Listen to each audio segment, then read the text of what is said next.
Hello বন্ধুরা, কেমন আছেন? আশা করি সবাই ভালো আছেন। বন্ধুরা, মোদীর মন্ত্রিসভার বাংলা 2 জল্পনায় ভাসছে 2 নাম। মন্ত্রিসভায় কি জায়গা পেতে চলেছেন বাংলা 2 সাংসদ? জোর জল্পনা ভাবছে চারিদিকে। এবার বঙ্গবিজেপির অন্দরই চলছে গুঞ্জন।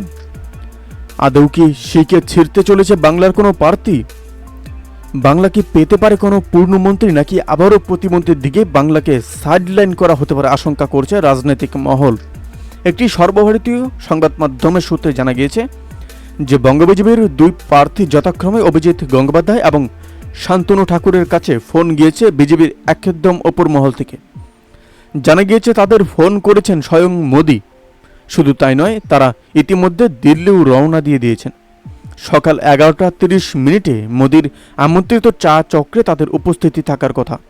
শোনা গিয়েছিল মোদি ক্যাবিনেটে আইনমন্ত্রীর পদ থেকে এবং আইনমন্ত্রীর পদ পেতে পারেন অভিজিৎ গঙ্গোপাধ্যায়।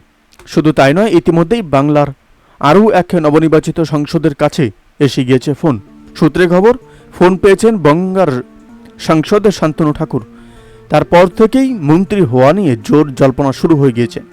প্রসঙ্গত মতুয়া ভোটের কথা মাথায় নিয়ে তাকে ফের মন্ত্রী করা হতে পারে।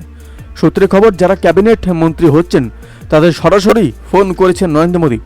পরবর্তীতে ক্যাবিনেট সেক্রেটারির ফোন আসার কথা। এদিকে শান্তনু ঠাকুরের কাছে ফোন এলেও তাকে ফের এবার শান্তনু ঠাকুরের কাছে ফোন এলেও তাকে ফোন করেছেন, এখনও তা স্পষ্ট নয়। কে ফোন করেছেন তা এখনও স্পষ্ট নয়। বন্ধুরা, অবশ্যই এই আপডেট প্রসঙ্গে আপনাদের কি মতামত অবশ্যই আমাদের কমেন্ট করে জানাতে ভুলবেন না। ভালো থাকবেন, সুস্থ থাকবেন, ধন্যবাদ। দেখা হচ্ছে নতুন একটি ভিডিওতে। আপনি কোথা থেকে দেখছেন এই ভিডিওকে অবশ্যই আমাদের কমেন্ট করে জানাতে ভুলবেন না।